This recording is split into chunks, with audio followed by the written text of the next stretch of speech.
So a lot of what I work with in my classes is circular movements, basically. Usually when we do almost any kind of fitness, we're working in linear motion. That means up and down, back and forth, left and right, even some angles sometimes. But we don't do a lot of circular things. Most basic things that people will do circular is kind of like hands on hips, rotation, knees, shoulders. But what about working on the floor? What about, rotating over into a bridge?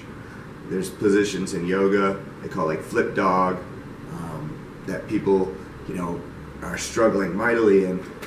In capoeira, those are actually like basic movements. So what that does is it starts to create space and rotation inside of our joints. So something like our elbow, which is only really going to be able to move back and forth, or our knee, same thing, is very different than our shoulder or our hip, which is a ball and socket.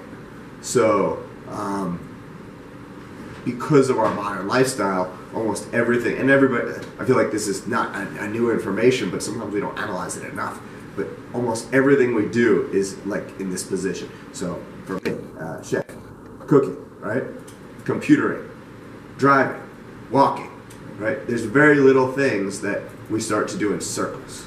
So when you make your body move in circles, it actually opens things up. So you can see, for example, with posture, right? Sitting like this automatically over time makes the shoulders come forward. Doing lots of exercises like this makes the shoulders come forward. That's why over time you see older people start to get that kind of a curve in their posture and their spine, which obviously results in all other sorts of problems.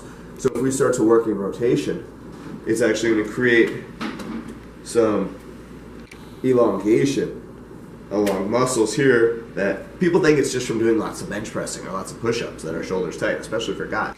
But what it's from is being in this position all day. It's going forward all day. So we need to start to do some exercises that are not only going to develop the muscles on the backside, but actually are going to increase the stretch along the front side.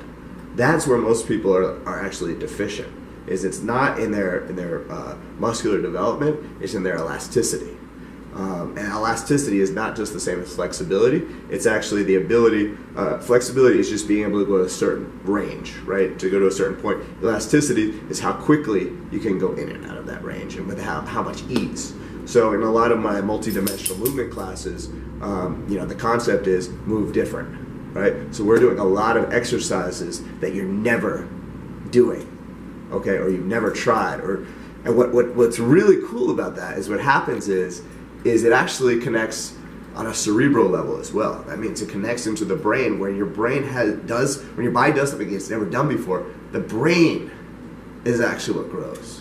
It's not the limitation is actually usually not in the body. It's what's usually referred to as proprioception, the knowing where your body is in space. So when we start to doing a lot of things backwards, a lot of people get uncomfortable and just fall on the floor, especially like doing bridges and things like that, because they don't know where their body is. So what we work on is having that awareness of what we're doing, where we're doing it in space, and that connects to the brain on a whole new level, and all sorts of things start to open up.